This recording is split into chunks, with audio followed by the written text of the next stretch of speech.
the outfit color combination isn't really vibing with me, but I don't have a pink scarf, so I'm just gonna have to deal with it like this. I think I need to go and buy more scarves for this if I'm gonna be doing this look up more often.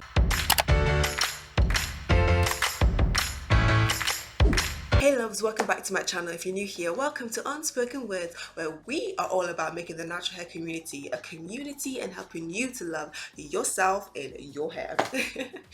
Okay, so this is another highlight video. I did a natural hair virtual event in December 2020, so last month, and I thought I would do a short highlight videos of the speakers that I interviewed, that graced us with their presence and their information that they had. So I don't know if I'm gonna get every single speaker on here, but I will try and see.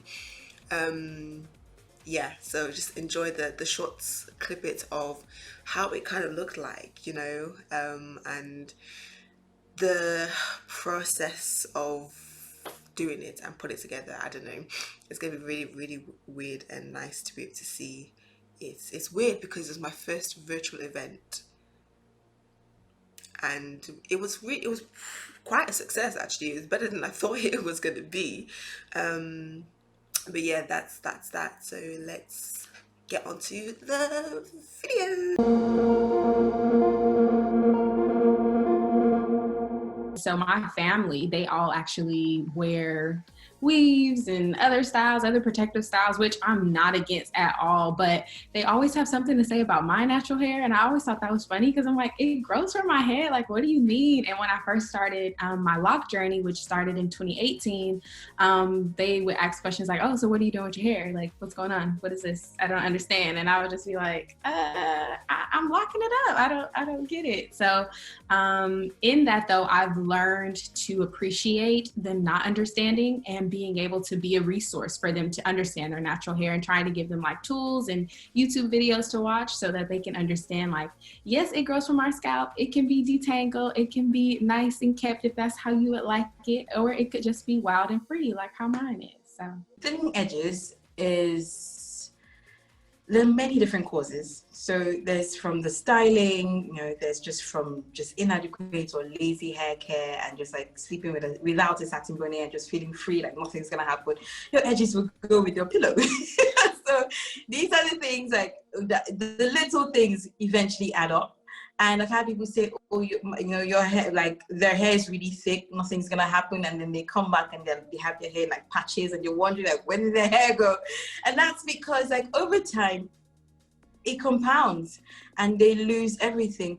And I also, there's also with age, there's also traction alopecia that comes with age. It made me, I guess, find myself more. I wasn't aware of all the input of media and how I saw Black women's hair. Like, it was very negative, and I was actually surprised at myself of how I viewed my own hair, or what I looked like, or what other people looked like after starting the journey. So I had a few Black friends at the time, but they all got relaxers. Like, it wasn't, or it got weave, braid-ins or whatever. And so I was like, the only one that was kind of hard. And then all my friends that maybe I were like closer to were white, so they're not gonna know what that feels like. Our natural hair is beautiful. It's naturally beautiful. It has the ability to give you any style that you want, be it short, long, medium, any style that you think of, you can get it. If you want to make it a little bit silky and straight, you can do that. So I don't see any reason why anybody that has natural hair will be thinking that, no, my hair, I cannot go out because my hair is not good, it doesn't look well. If you do any little style, even like cornrows that I have now, it looks so cute. You go out and it's beautiful. So I just want to, because with my YouTube channel, my content, I just try to encourage women to embrace their hair, because our hair is so beautiful. I did not cut my hair into a hairstyle. I just cut it. I was just in one of those moods, that a lot of us naturals go through. Like, I'm tired of this. I want something new. I want to, just explore a different side of myself. And I just cut away. And in cutting away, like, I was in a crisis afterwards. Like, what the heck did I do? It's no style here. What was I thinking? And so I cut it again into a style, but there were still aspects of the cut that I didn't like. For example, my bang was really short. It stopped like right here, and I got a big forehead. So naturally that insecurity was like magnified at the time.